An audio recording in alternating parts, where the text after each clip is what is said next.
Hello students. तो आज के वीडियो में हम लोग करेंगे एक्सरसाइज 1.2 का पहला क्वेश्चन।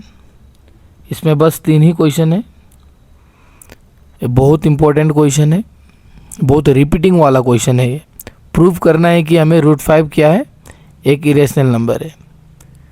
चलिए, मैं बस 5 स्टेप्स में आपको पूरा, ज़्यादा कुछ नहीं, बच्चे लोग को ये क्वेश्चन पसंद नहीं है मेनली, ठीक है। तो मैं आपको बता दूं, मैं 5 स्टेप्स सिखाऊंगा। इस सारे क्वेश्चंस के लिए सिमिलर होगा, ठीक है। 5 स्टेप्स में सब कुछ आपको समझ में आ जाएगा। एकदम बढ़िया से देखिए। हमको प्रूव करना है कि एक √5 क्या है, एक इरेशनल नंबर है। अब इधर पे लिखिए स्टेप 1। एग्ज़ाम में लिखना नहीं है, ये नोटबुक में भी लिखना नहीं है, आप समझने के लिए लिख सकते हैं। स्टेप 1 में क्या करना है, लेट जो भी दे के रखा है, इधर पे दे के रखा है √5, तो इधर पे लिखिए √5 इज रेशनल। सारे क्वेश्चंस पे ये लिखना जरूरी है। हम लोग सारे क्वेश्चंस में लिखेंगे, ऐसा नहीं है कि बस इसी क्वेश्चन के लिए एक होगा और दूसरा के लिए अलग। सारे क्वेश्चन के लिए सेम ही स्टेप्स है, ठीक है। पहले क्या किया, √5 इरेशनल दे के रखा है ना, प्रूव करना है हमें। हम लोग क्या बोलेंगे, उल्टा बोलेंगे। क्या बोलेंगे, √5 एक क्या है, रेशनल है बोलेंगे पहला स्टेप में। अब स्टेप 2 देखिए। स्टेप 2 में देखिए, √5 एक रेशनल नंबर है। तो रेशनल नंबर क्या होता है, जिसका p/q के फॉर्म में हो, है ना, a/b 1/2, है कि नहीं। तो हम लोग लिखेंगे रेशनल के जगह में a/b, ठीक है। समझ में आ गया ये। स्टेप 1 में लिखेंगे √5, √3, √2 कुछ भी हो, उसको बनाएंगे पहले रेशनल। उसके बाद ये रेशनल नंबर है, मतलब क्या के फॉर्म में है, p/q के फॉर्म में। हम लोग ने लिख दिया इधर पे a/b। आप चाहे तो p/q, x/y कुछ भी लिख सकते हैं। अब इधर पे कुछ भी नहीं है तो हम लोग 1 पुट करेंगे। इक्वल है इधर पे, मतलब ये इस तरीक़ा से दिखाई दे रहा है। फिर से दिखा दो, √5/1 इधर पे इक्वल a/b। इक्वल होने से क्या करेंगे, हम लोग क्रॉस मल्टीप्लिकेशन करेंगे, ठीक है। तो इधर पे देखिए √5 इंटू b और √a इंटू 1 क्या होगा, √5b equal to a into 1 कितना होगा, a, ठीक है। ये समझ में आ गया। अभी क्या करेंगे, फिर से इसको और इसको स्क्वेयरिंग कर देंगे, ठीक है। स्टेप 3 में देखिए, ये स्टेप 3 में ये समझ में आया है कि नहीं। पहले रेशनल करेंगे स्टेप 1 में। ये रेशनल है मतलब क्या, a/b के फॉर्म में होगा। ए इक्वल है इधर पे, तो हम लोग क्रॉस मल्टीप्लिकेशन कर दिए।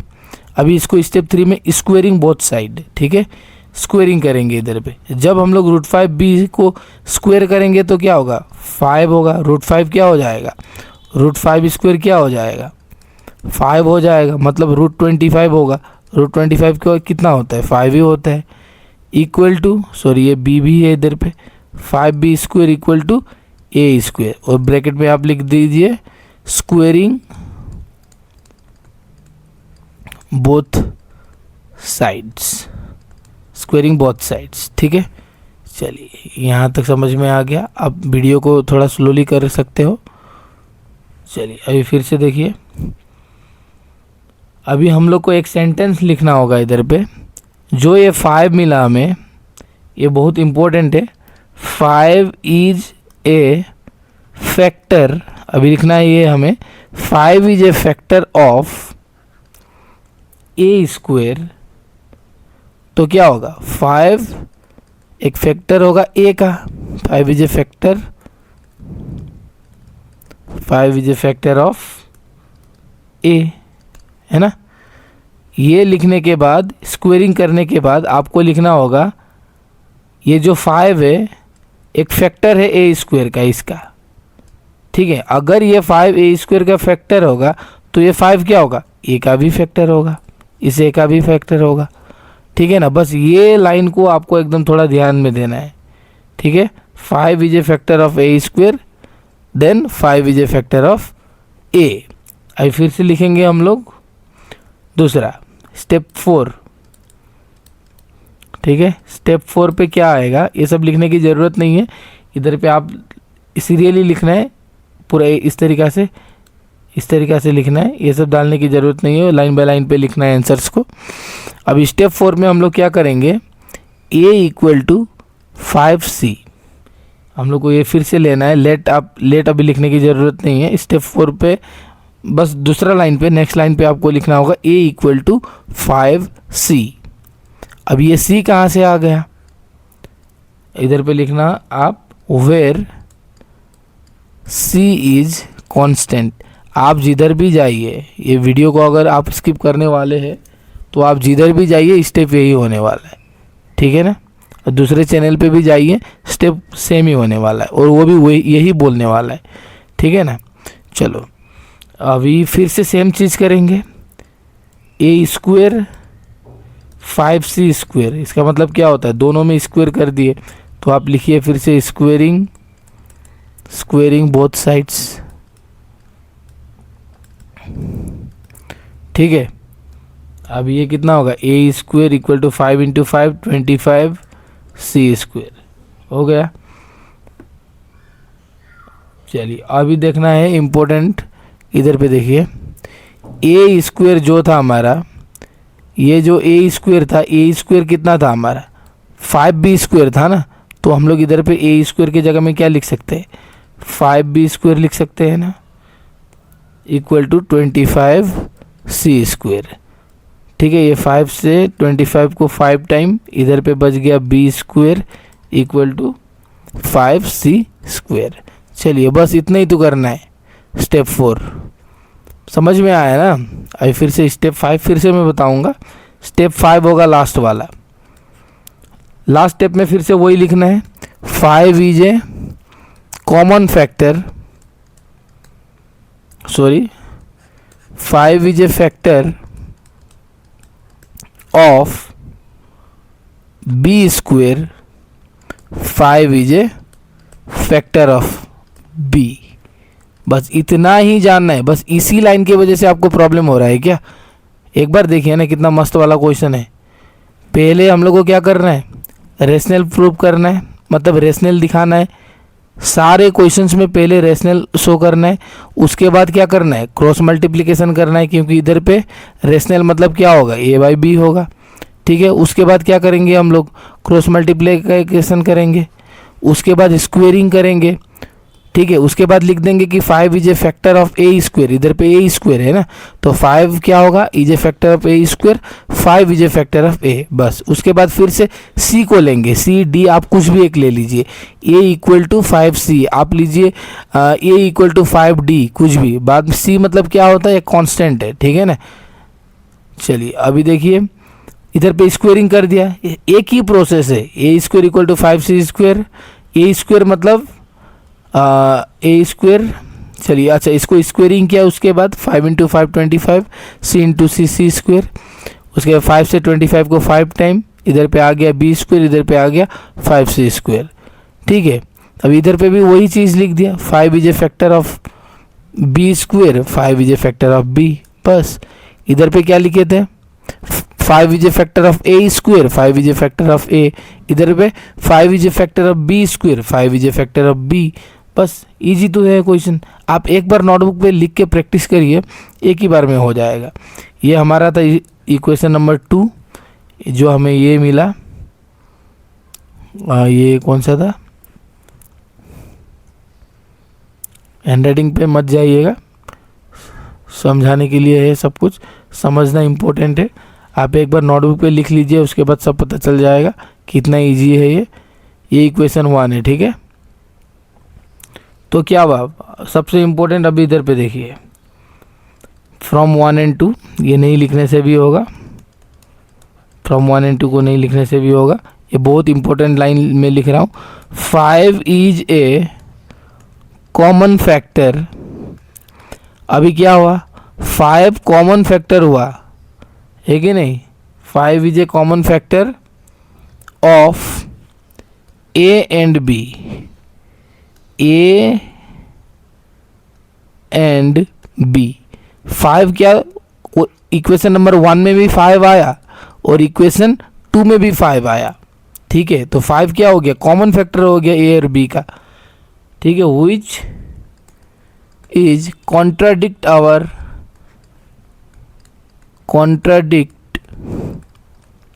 Our assumption. अब मैं समझाता हूँ ये मतलब क्या है, देखिए। ओके, ये ए बाई बी हम लोग रेशनल नंबर को लिए थे ना, इसके ब्रैकेट में प्लीज ये लिख दीजिए, where a and b are coprimes. इसको लिखना एकदम जरूरी है, को प्राइम्स, ठीक है। बस इतना ही आप ऐड कर दीजिए। ए और बी इधर पे लिखा हम लोग, रेशनल मतलब क्या होता है, ए बाई बी होता है। बस आप इधर पे लिख दीजिए ब्रैकेट में, where a and b are coprimes. अभी को प्राइम्स होता क्या है, को प्राइम्स मतलब जिसका वैल्यू, जब हम लोग किसी दो नंबर का वैल्यू HCF 1 आना है, ठीक है ना, को प्राइम्स का हमेशा HCF क्या होता है, 1 आना है। जैसे कि 3 और 5, 3 एंड 5 क्या है, एक को प्राइम है। इसी तरीका से मैंने ए और बी को क्या बोल के रखा था, को प्राइम से, है ना। मैंने लिख दिया था ए बाई बी एक रेशनल है, और ब्रैकेट में लिखा था where a and b are coprimes. तो को प्राइम्स का हमेशा HCF 1 आना है। पर इधर पे आप देख सकते हो कि 5 आ गया कॉमन फैक्टर, 1 से अलग कुछ नहीं होने का काम था। बात को फिर से सुनिएगा, मैं जो बोल रहा हूँ, 1 से दूसरा कुछ आने का काम नहीं था, क्योंकि हम लोग ने को प्राइम मान के को प्राइम लिखा है ब्रैकेट पे, ठीक है ना। तो इसीलिए 5 is a common factor of a and b which is contradict our assumption. जो हमारा एजम्पशन था उसको गलत कर रहा है, ठीक है ना। हैंस हो गया, इतना ही करना है, √5 इज इरेशनल। बस एक बार नोटबुक पे लिखिएगा, मैंने अभी जितना भी लिखाया, उसके बाद फिर से वीडियो को प्ले करिएगा, तब बोलिएगा समझ में आया कि नहीं, ठीक है ना। अभी क्वेश्चन 2 करेंगे। क्वेश्चन 1 हो गया, अभी क्वेश्चन 2, प्रूव डेट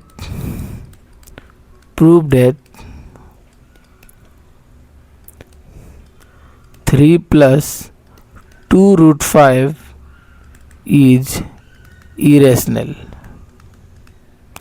अभी देखो, अभी पहला स्टेप वही होगा, सभी के लिए पहला स्टेप वही है, ठीक है।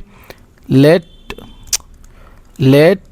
3 + 2√5 इज क्या होगा, रेशनल, ठीक है ना। पहला स्टेप वही होने वाला है। उसके बाद क्या लिखेंगे, फिर से सेकेंड स्टेप वही, 3 + 2√5 = ए बाई बी। क्यों, a by b rational number है, ए बाई बी के फॉर्म होता है रेशनल। तो उधर पे अभी लिखेंगे, इधर पे where a and b are coprimes, ठीक है ना। इसको लिखना भूलना नहीं है, बहुत इंपॉर्टेंट है, ठीक है। उसके बाद फिर से लिखेंगे, ये 2√5 को इधर ही होने दो, = ए बाई बी -3, ये लिख सकेंगे ना। 2√5 इधर पे आ गया, इधर पे प्लस है, ये इक्वल से उधर चला गया, देखिए ये इक्वल है, इक्वल के इधर पे ये +3 था, अब ये इक्वल के ये इक्वल इधर पे है, इधर पे आ गया -3, सॉरी ये 3 इधर आ गया तो ये माइनस हो गया, ओके, ठीक है। एकदम छोटी सी बात है ये। अभी फिर से 2√5 = इधर पे कुछ भी नहीं है, मतलब 1 है। b और 1 का एलसीएम b होता है, b से b को कितना टाइम जाएगा, 1 टाइम जाएगा, ठीक है ना। मतलब b से b को कितना टाइम जाएगा, 1 टाइम जाएगा। 1 × a कितना होगा, a होगा। ये b से b को 1 टाइम जाएगा, 1 × a। फिर से ये माइनस इधर आ गया, फिर से 1 से b को कितना टाइम जाएगा, b × 3 3b, ठीक है। चलिए अभी फिर से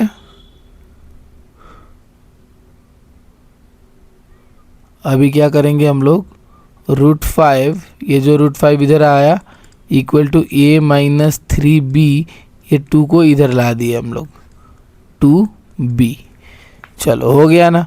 अभी क्या दिखाई दे रहा है हमें, a - 3b बाई 2b ये रेशनल नंबर है ना, मतलब p बाई क्यू के फॉर्म में, और ये जो √5 है ये इरेशनल है। अभी हम ये इरेशनल हो गया तो हम लोग लिखेंगे इधर पे √5 will also be a rational number, rational number which is contradict our assumption। इसका मतलब यही है कि √5 भी रेशनल नंबर हो सकता था लेकिन नहीं हुआ। ठीक है ना, इधर में हम लोग ने क्या लेके गए थे, ये सारा नंबर रेशनल है बोल के लिखे थे कि नहीं, लेकिन एक क्या हो गया, √5 क्या हो गया, इरेशनल हो गया। इधर पे एक रेशनल हो गया, इधर पे एक इरेशनल हो गया, तो हम लोग लिखेंगे √5 भी रेशनल नंबर हो सकता था। ठीक है ना, √5 will also be a rational number which is contradict our assumption. अभी लिख देंगे इधर पे जो क्वेश्चन था 3 + 2 √5 इज इरेशनल। देखो कितना इजी क्वेश्चन है, बस 2-3 ही लाइन जानना है ना। अभी करेंगे क्वेश्चन 3। अभी क्वेश्चन 1-2 में भी वही प्रूव ही था, अभी क्वेश्चन 3 में भी वही करना है। क्वेश्चन 3 1/√2। अभी इसको हम लोग को फिर से वही करना है। पहला स्टेप क्या बोला था मैंने, फिर से लेट 1/√2 बी रेशनल नंबर। सभी में एक ही है बोला था ना मैंने, सारा क्वेश्चन के लिए स्टेप्स सारे एक ही रहेंगे। अभी 1/√2 को रेशनल बता दिया मैंने, तो क्या होगा 1/√2 इक्वल टू क्या होगा a/b। अभी फिर से इधर पे लिखना है where a and b are coprimes. ठीक है, अभी फिर से क्या करेंगे हम लोग, रेशनलाइज के नाम सुने हो, रेशनलाइज जो कि हम लोग ने किए थे क्लास 9 पे। इधर पे दिखाता हूँ मैं, ठीक है। 1/√2 इंटू √2/√2 इक्वल टू a/b। इधर पे लिख दो रेशनलाइज। हम लोग ने किए थे ना क्लास 9 पे।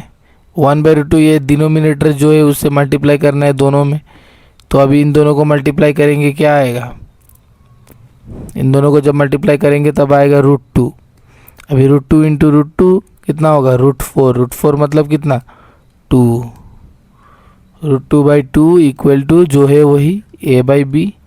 अभी फिर से क्रॉस मल्टीप्लिकेशन करेंगे, √2b equal to 2a।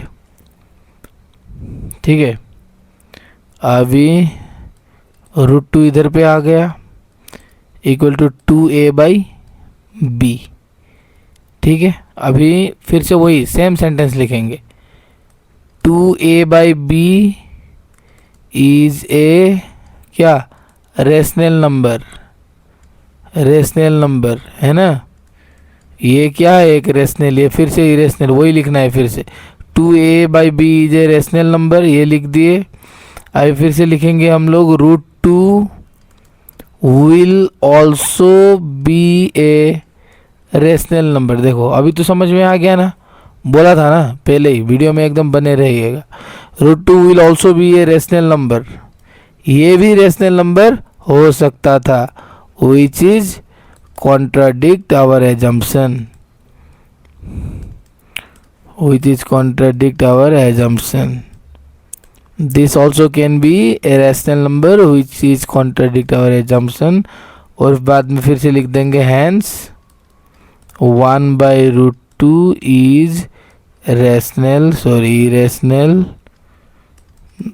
number, है ना। बस ख़त्म, एकदम इजी क्वेश्चन था ये। चलिए अभी 2 क्वेश्चन रह गया है, 7√5 और ये 6 + √2।